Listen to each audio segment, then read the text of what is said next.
Rolling. Camera rolling.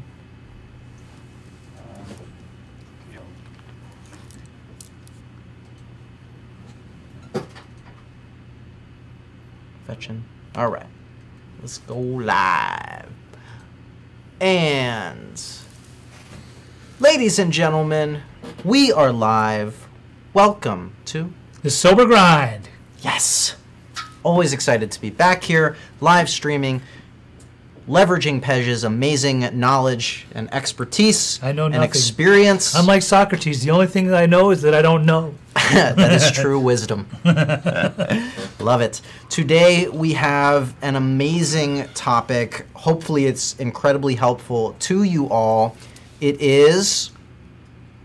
Warning signs. Yes, the warning signs. The warning signs of Pay addiction. attention to. Things that we want to look for. If we get suspicious or we're wondering the different warning signs that are happening amongst people that are suffering with addiction or alcoholism. Yeah.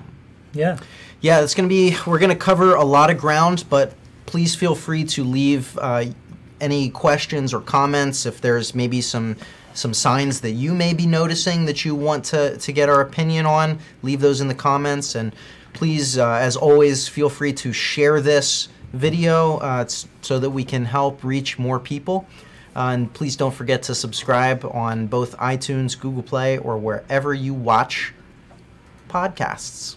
So let's just jump in. So Pej, warning signs of addiction. What are some of the key ones, the first signs? I mean, it depends. Depending on... there's different types of people with different types of addiction, obviously. Sure. If it's a kid, if it's a a lot of people think that now that marijuana is legal, that it's okay and anyone should be doing it. And in reality, marijuana is legal in California for 21 years of age and up. So, a lot of kids obviously like to smoke weed, and it's common. It's a common occurrence. A lot of kids in early adolescence will first experiment with drinking and with smoking weed, and so they get red eyes. So if they come home and their eyes are red, they also know how to cover that up. That's Visine. Sure. But so kids are clever. Like a lot of, they'll figure out ways around things. Even with drug tests, they know how to pass drug tests. We talked about that in one recently, in one of our other shows. But Hi, Solange. A lot of Austin Bieber. A lot of times when people, when you start seeing the signs of addiction running rampant in somebody's life, it can be, if they get bad grades, if they start if their grades are dropping, if their behavior's changing, if they're coming home and they're really tired, depending on what they're using. Sometimes if they're too wired, right? Yeah, sure. So there's different drugs, there's different behaviors, but there's a lot of things to look for. Behavior, especially attitude. If a kid has been acting a certain way for the most part of their life, and all of a sudden you see a drastic change, which I know a lot of adolescents in the adolescent phase are going to completely change anyway. They're not the same kids that they used to be. But if they're sometimes oppositional, if they're argumentative, if they are combative, if suddenly you see this behavior that's erratic and different, that's something to think about. Maybe perhaps there's something going on there. Not saying that everybody that starts acting out is a drug addict or is experimenting with drugs, but it's definitely things to look for. Yeah. And that's for adolescents. I mean, when it comes to adults, there's other things. Sure. A lot more wreckage gets created as people grow up. A lot of car accidents. If they're actually driving, they'll drive under the influence, and they may be drunk. They may be piling a bunch of friends into a car and have an accident. Where they, who can drive drunk? Like there's some people that think they're really skillful at driving drunk. And often, a lot of kids that are in high school, they get the designated driver because he either drank less or he doesn't drink at all. But regardless of the fact, it's those types of situations when people start getting behind the wheel and they're under the influence, that there's a reason why there's checkpoints. I mean, there's that very active campaign that buzz driving is drunk driving. That's right. Yeah. That means that one hit or one drink is considered buzz. So let's kind of go into maybe different warning signs depending on the drug. So you kind of mentioned marijuana. How about some of the more common signs of alcoholism and opiates and even cocaine? Well, again, Alcoholism, for example, you know, a lot of people will try to hide. Alcohol has a certain smell, depending on what type of liquor it is or if it's beer. So sometimes people, there's this rumor that alcoholics have, and it might be true and it might not, that gin and vodka do not stay on your breath. Well, I heard a very interesting. I went to a conference last year where they talked about the advertising effects, particularly of alcohol, and I believe it was Smirnoff that that they changed their slogan to "takes your breath away." Well, that makes sense because it's got that pepperminty breath. So it's like, but well, still. it was to hide the fact that smell of alcohol. Yeah, and that's what they put out there. You never know, man. I'm telling you. Very interesting. I saw an article just yesterday about these Juul's flavored vape cigarettes or whatever they are, right?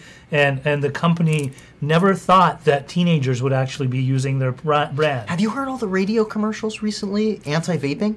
No, I haven't. With all they're very aggressive. They're but you know, to somewhat good means. It's they have kids on and they're saying, you know, rainbow poop, cotton candy, all the different flavors that come in. Yeah, and then they start with that, and then they go into these are all flavors of vape juices. Right. And then, oh, man, I gotta hear that. So aggressive. I have got to hear that. I've been hearing them a lot. Send me a lately. link. Send me a link immediately.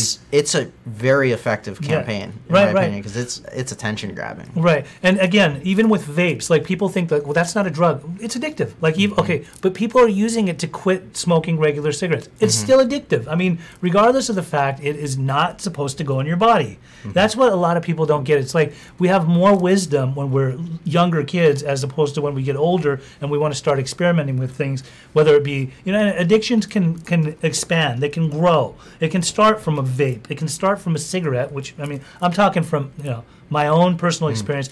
It was cigarettes first, and then, you know, a little drinky drink, a little smoky smoke of some of that wacky tobacco that makes you feel good, and the next thing you know, that it just went into other things. Yeah. So yeah, there's all different types of signs. You know, a lot of people will. So you asked about cocaine. So yeah, and opiates. A lot of times, what I've noticed is that cocaine addicts, and me too, who was once a major cocaine addict and crack addict, is that they like to seclude. They will disappear. If they're nowhere to be found, they most likely may be shacked up in some hotel or motel room, just, you know, kind of just isolating from the world, right? Okay. A lot of times they go into deep paranoia. They feel like people are out to get them.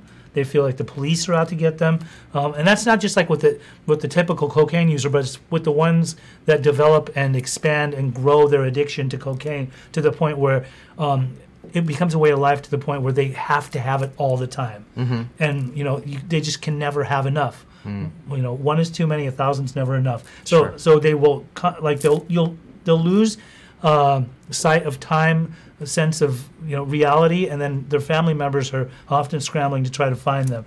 When it comes to meth, all kinds of bad things happen with meth. Meth is the devil's dandruff. I mean, everything from car wrecks to thievery to you might start seeing things around your house disappearing. Why is that? Because somebody's probably taking it to the pawn shop to go and sell it so they can get more meth. When it comes to heroin, people are often slouched over. They're nodding out. You will find cigarette burn holes inside of their clothing or in furniture or in their house. You know, you might see your son is falling asleep at the dinner table, if he actually even makes it to the dinner table, or if he's in his room and you see him nodded out and there's drool hanging down from his mouth. There's a great chance. Probably a blatant sign, Right. These are signs, you know. So let's we have a user comment here. Hi, Vanessa. So, what do you do when your child is in recovery and they tell you that they have trauma around you? Me, the parent, and they are trying to process it. As a mother, I have never meant to cause him any pain. I can't say my heart's hurting for him and myself. So if I'm understanding the question correctly, so your child is already in recovery and telling you that they have trauma when they're around you as a parent and they're trying to process it. You know, if they're in recovery, I would hope that they're working with a mentor that would help them with recovery. But sometimes they need, you know, to seek outside help, and perhaps you as a parent, you know, may be a trigger for them. Not to say you're a bad parent, but a lot of kids They're just triggered by their parents. So you Sure. take away the drugs and the alcohol, they're still dealing with those same feelings that they would get when, sometimes kids they feel like they're judged by their parents. Yeah. In our community, we always did. If you're not a doctor or a lawyer or an engineer, you're nothing. Like, you will never amount to anything. So that's what we were getting into in past topics as well. That when the addict comes out of recovery, the whole family needs to change so that they can change their dynamic. Absolutely, family dynamic all the way. A lot of people feel like they are being lectured when they're talked to by their parents. Here goes Dad again. He's going to tell me once again how he used to walk 10 miles in the snow to make it to school. Uphill both how ways. He started working at a young age, and all these different things. And I'm never going to live up to being like my dad. And so a lot of people like to numb out. And when you're in recovery, like, I don't know if your kid how long they've been sober, but when they're in recovery, if they don't work through that stuff, there's a great chance that they may be at risk. So they need to work through that stuff, however that may be. And also, you as a mother, I hope that you're working on yourself, and that's what we were just talking about a second ago, to where, there's outside help, there are support groups, there are actual groups that help the parents of kids too, so that you can learn the do's and the don'ts and what to say and what not to say around your kid and what could possibly be a trigger to them. You might become more aware of, hey, whenever I talk like that, I notice that my kid becomes agitated, and heaven forbid, I wouldn't want them to go back to using and drinking, and I wouldn't want me to be the target of the point of the problem for them, to make that an excuse for them to use. There's also a lot of other stuff that probably is going on too, but sometimes the parents can fall into that category of being a trigger for the child. Yeah, Al-Anon's a great resource, right? You said it. I didn't. Okay. I said support group. Support group. All right. Yeah. We'll leave it unnamed. But thank you so much for your comment, Vanessa. If anyone else has any questions, and we love the concerns, or questions. We comments, always please keep welcome them the coming. questions. Ask us a plethora of questions. We will answer them to the best of our ability. And on top of that, if you can't ask a question here, if you didn't get on here in time, we also have the Ask an Addiction Specialist page, hosted by Beginnings Treatment Centers, and you can go on there, ask a question if you're suffering, if you know someone that's suffering, if you have a question that's related to alcoholism, addiction, anything, mental health, anything like that. Come on and ask on Ask an Addiction Specialist. We have professionals who are readily available. They're willing to come and answer your questions, and people that are in recovery that are on the page, they may have experience. They'll share their experience, strength, and hope with you. It's an amazing community. Before we continue here, I want to address Solange's comment too. She brings up a very good point that a lot of vodkaholics they often just drink it straight out of the bottle, and without any mixers or chasers or whatnot. And if you're at that level, certainly there will be some sort of smell attached to it as well. Absolutely. Yeah. Plus, that's a big problem. Yeah. Anybody that can drink vodka straight out of a bottle in excess, you might be alcoholic. Maybe. Strong stuff. You can only diagnose yourself, and maybe a doctor could too. Yeah. Yes. So let's keep going. So maybe what are some lesser known warning signs of different chemical uses, if you can think of any? Well, that's like I've heard chattering of the teeth for cocaine before. Often, yes. During chattering the of the teeth, biting the nails. There's people are anxiety ridden. A lot of people with addiction are anxiety ridden. They always want to get some kind of oral fixation. Like whether it be with a cigarette or biting your nails or eating or different types of avenues that they can kind of relieve themselves from that bondage. From the feeling that they have of being on edge, or how do you take the edge off, or what can I do to just feel more comfortable in my own skin. Sometimes people just want to peel themselves right out of their skin. They don't know how to deal with it. So, and that's why people become so addicted to drugs and alcohol, because it numbs you out. It takes you out of right here, right now, and puts you in another dimension, so you don't have to worry about what you're feeling. Yeah. But unfortunately, it's not like it goes away. It's just it's put at bay, and it'll come back. Okay. No. What about like lack of eye contact, or awesome thing that you say? Nobody that's loaded wants to look you straight in the eye. So if they're avoiding, and you know what? Parents are keen too. A lot of parents, they'll have the wool pulled over their eyes, and they will turn a blind eye. They don't want to really think that their kid's that bad, or they're convinced that my kid's not a drug addict, would never happen in our family. But a lot of parents are very smart. Yeah. They know when their kid doesn't want to look them straight in the eye. Oh, the intuition's strong. Yeah. I mean, after all, like, they raised the kid. Some of them carry the kid, so like they'll know if a kid doesn't want to look you straight in the eye. There's something going on. But not just that too. Over the phone. A lot of people don't want to interact with their mothers or their fathers over the phone because often, again, it goes back to intuition. A lot of parents can kind of just tell that when they're talking to their kid over the phone, he sounds different today. Oh, he's loaded. I know when he's sober, and I know when he's loaded. When he's sober, we have a regular conversation. When he's loaded, he can't wait to get off the phone. Ducking and dodging, always trying to get away from having to actually interact with parents. So, what is she saying? I work hard on helping my kids to live in the now. The mind is such a powerful and sacred place. When you put drugs such as meth, they can't be present, and they go into desperation, wanting to stay in that lost world inside their minds, and they don't see anymore who they are hurting or how they look or smell. Sadly, I experienced this from close with friends, so yeah, they're still from their own family. Yep. And Jaja Hayes says healing is difficult. It's difficult. It's not impossible. Everyone, I believe, can heal. I think our purpose. There's always hope.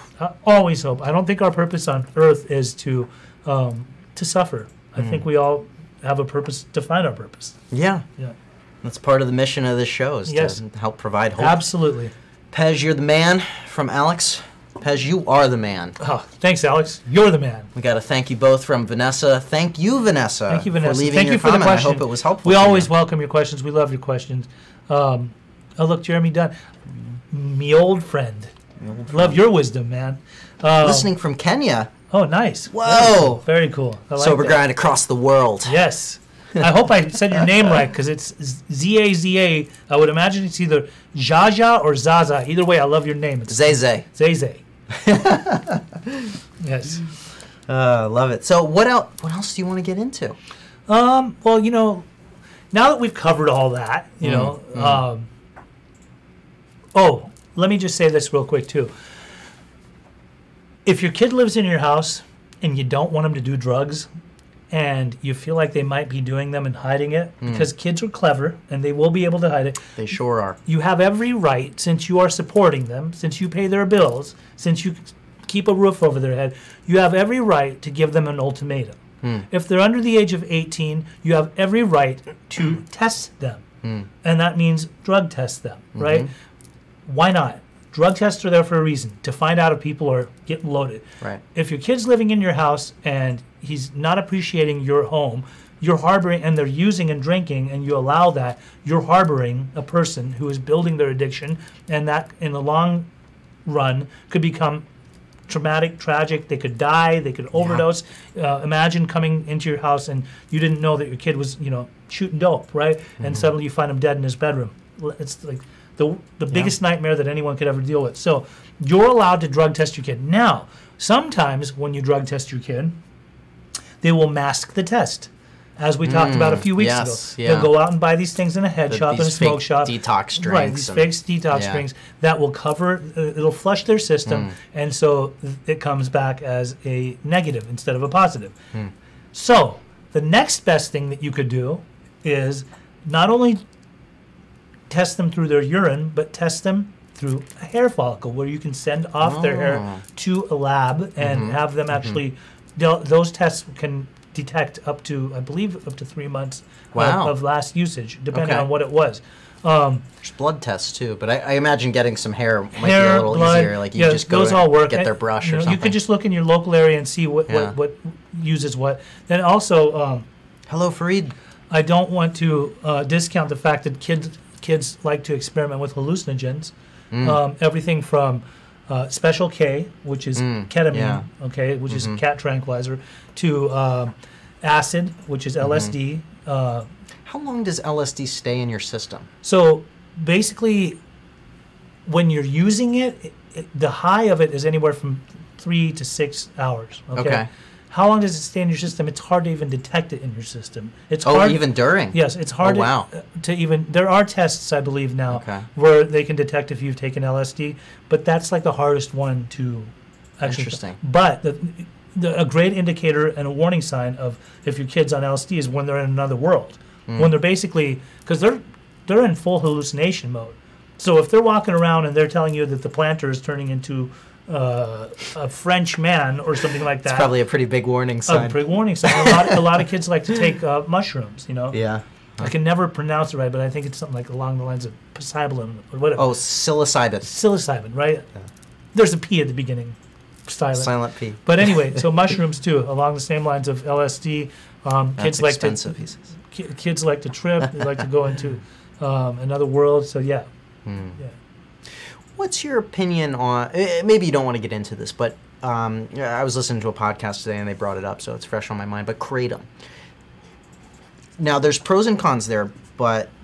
There was a kid I just talked to Testing. recently. Okay. That's a great question. I got to say this because it has to be known, okay? There's a kid that he said that, according to him, his sobriety date was 90 days. Okay. But he used Kratom 30 days ago.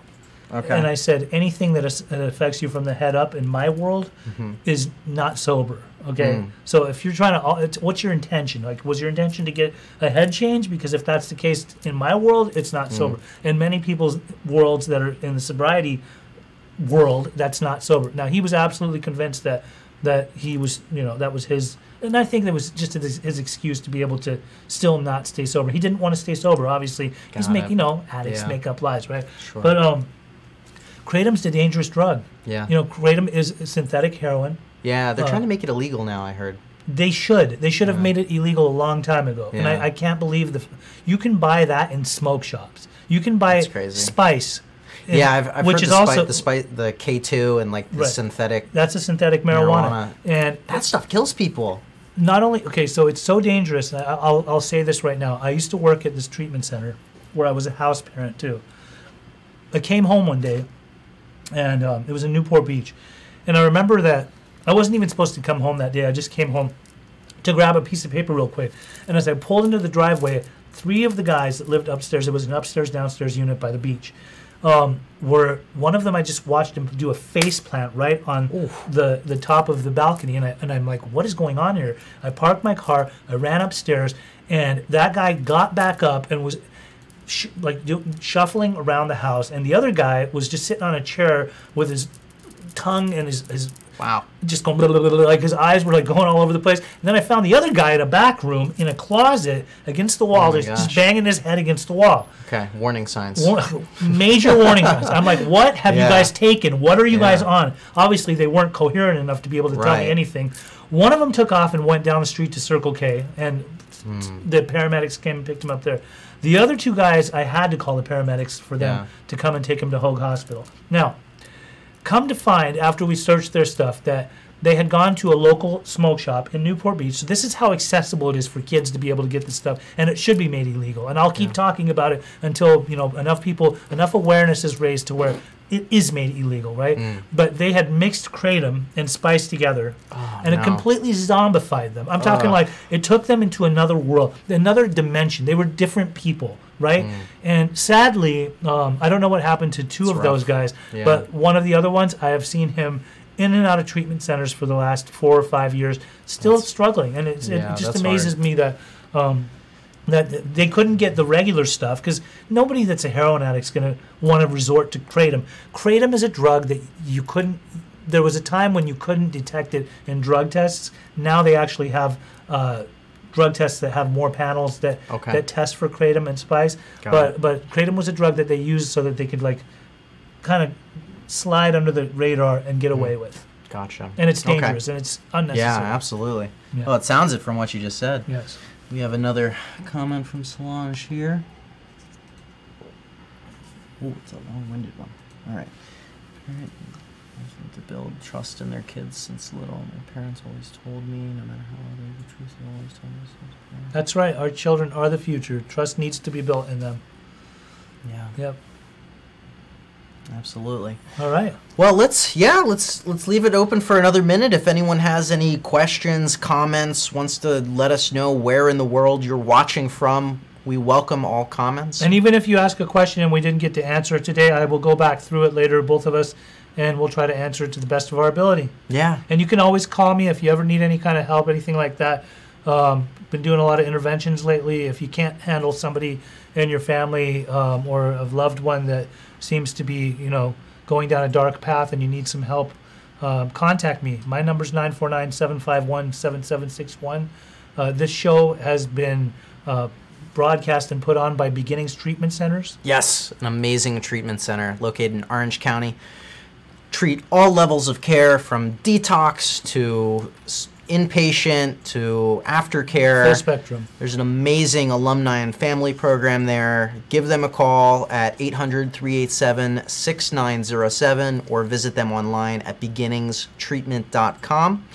I also want to break the news here that because of the success of the show and the amazing feedback we've gotten so far, we started a Sober Grind Facebook page. I forgot to put it in the description of this, but do a quick search for Sober Grinds. Maybe we'll link it in this description after the fact.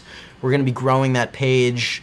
We're going to be doing a bunch of really cool stuff with this show moving forward soon. Couple great things in the work. We'll leave it at that for right now. But if you are a fan of this show, if you have learned something from this show, please go to iTunes. In the link of this description, write us a review. I cannot tell you how much that helps us grow and inspire more people. Yes, indeed. Please do. Come and tell us what we need to do and also if you want to be on the show to do a short 3 to 5 minute testimonial, if you're in recovery and you don't mind, let us know. We would love to have you on the show. And also to answer your question, Solange, as far as what are we doing to educate parents? At this time, lately, we've been putting on a lot of community events, and we are going to keep expanding on that. We've also been speaking in schools, in junior high schools, and colleges, and just bringing awareness in, so that people know what's out there, what's going on, how there's an epidemic, and how we need to identify this and fight and battle addiction. So, yeah. Thanks for all your questions. Thank you guys for all tuning so much. in. We love you all from the Sober Grind. Over and out.